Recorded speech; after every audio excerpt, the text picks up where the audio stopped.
இயேசுவை நிமித்தம் பரலோகமே மகிழ்ந்து பாடிக்கொண்டிருந்தது, உலகமோ உறங்கிக் கொண்டிருந்தது. விழித்திருந்த மேய்ப்பர்கள் கண்டு மகிழ்ந்தார்கள், தூதர்களை கண்டு மகிழ்ந்தார்கள். உடனே புறப்பட்டு சென்றார்கள். அறிவிக்கப்பட்டபடி அவரை கண்டு மகிழ்ந்து திரும்பி அதே வழியாக பறைசாற்றிக் கொண்டும் பாடிக்கொண்டும் துதித்துக் கொண்டும் மகிழ்ச்சியோடு வந்தார். இறைவனை பார்ப்பது மட்டுமல்ல, பணிந்து கொள்வது மட்டுமல்ல, பறைசாற்றுகிற பணியும் நாம செய்ய வேண்டும்.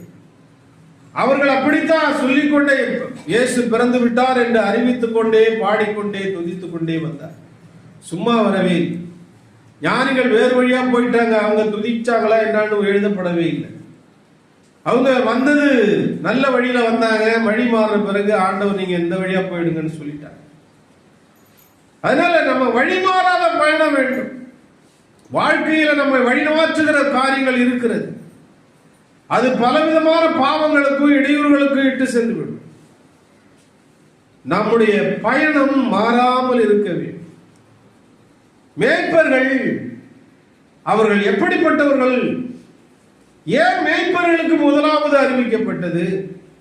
உலகத்துல எவ்வளவோ பேர் இருந்தாங்க, யாருக்கும் அறிவிக்கப்படாத, யாருக்கும் கிடைக்காத ஒரு சிலாக்கியம் மேய்ப்பர்களுக்கு கிடைக்கிறது. பிறந்த செய்தி மேய்ப்பர்களுக்கு முன்னறிவிக்கப்படுகிறது. காரணம் என்ன? மேய்ப்பர்கள் தங்கள் பணியில் உண்மை உள்ளவர்களாக இருந்தார். அவர்கள் இறைவனுடைய பார்வையில் எளிமை உள்ளவர்களாக இருந்தார். அவர்கள் தங்கள் மந்தையை காக்கக்கூடியவர்களாக இருந்தார். செய்கின்ற பணியில உத்தமம் உள்ளவர்களாக இருந்தார். இப்படி இறைவனுடைய பார்வையில் அவர்கள் விசேஷமானவர்களாக இருந்தார். அதனால்தான் மேய்ப்பர்களுக்கு முன்னறிவிக்கப்படுது. அவர்கள் குடும்பத்தை விட்டுட்டு வராங்க. அவர்களும் குடும்பத்தை விட்டுட்டு ஆடுகளுக்காக அவாந்தர வெளியில காத்திருந்தார். எவ்வளவோ மிருகங்களால தொல்லித்தரவு, இயற்கையினால பனிப்பொழிவினால பல இடையூறு காரியங்கள் இருந்தது. ஆடுகளுக்காக அர்ப்பணித்து வாழ்க்கை வாழ்ந்தார்.